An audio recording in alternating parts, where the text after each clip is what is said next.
rồi lo lấy chân đồng mua chế này. Nào.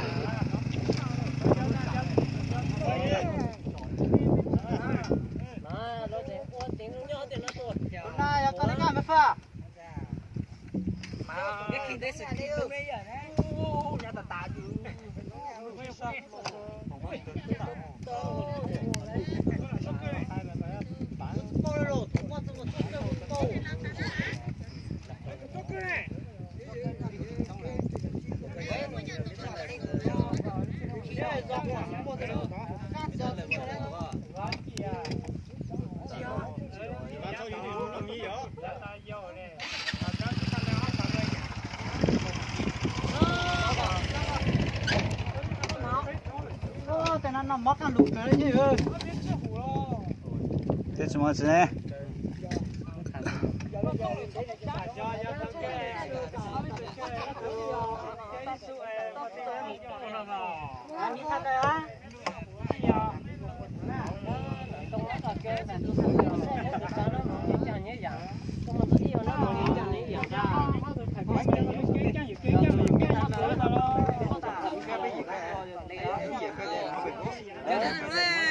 tôi kêu những mình sâu nó chạy tôi kêu xây dựng cho một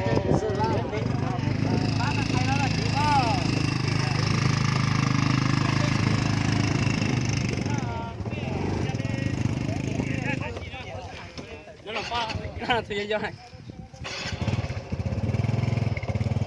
cú tạo thành cú chính xác rồi喂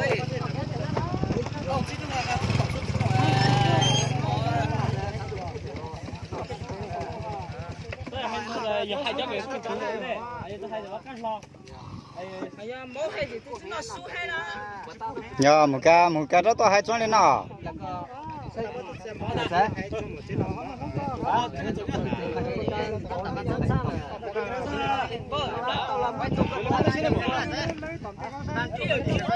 cái mù bò,